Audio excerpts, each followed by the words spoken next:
quite often over the summer months we're running around from party to party, breaking up parties that have been gate crashed by a number of uninvited guests, attending to serious assaults where young people have been glassed with beer bottles or other items in the home. And I think my very first experience, my very first shock, certainly as a paramedic, was in 1997 when I first joined the job. Quite often we've been to overdoses where people have consumed too much alcohol and drugs, and trying to revive them, performing first aid on those young people. We were called to a party where there was a large gathering of people, a lot of alcohol and obviously drugs involved. We were called to a person who was unresponsive. When we arrived, we found this young person slumped in a beanbag in the back of a dark room of the house.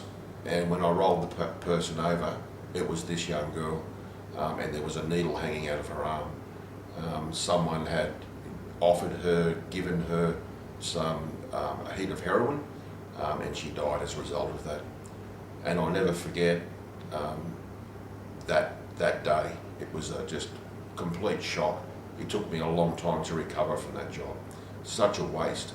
Beautiful young life, great opportunity. The world at her feet, gone in a flash.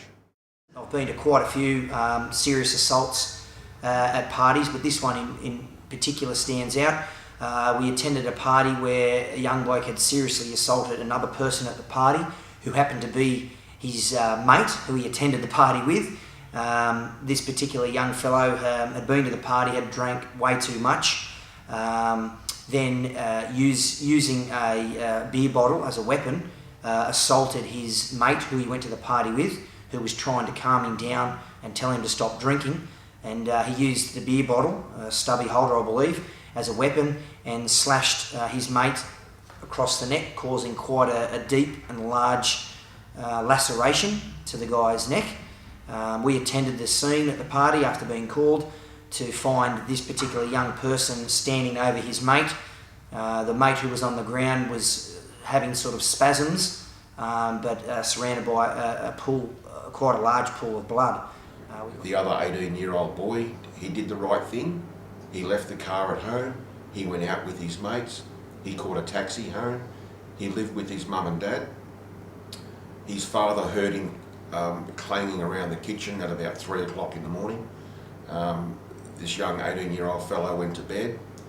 He was from a good family, in a good neighbourhood, a bright young kid, did very well at school, had a job.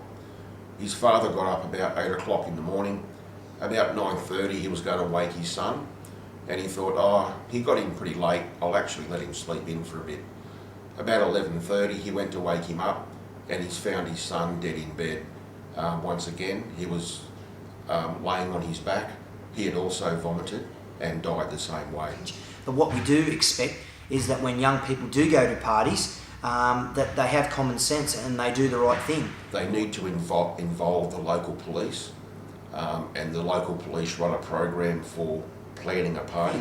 And what I mean by that is first of all that they notify their own parents to tell them where exactly they're going and the address of the party. They need to have water or non-alcoholic drinks available so people can have something else to drink apart from alcohol. If you aren't invited, steer clear of the party, but if you are invited and the guests know that you're coming, well obviously attend and enjoy yourself and do the right thing. You need to be very careful about the choices that you make, especially when alcohol is involved, because some of the consequences of these choices that are made can be devastating.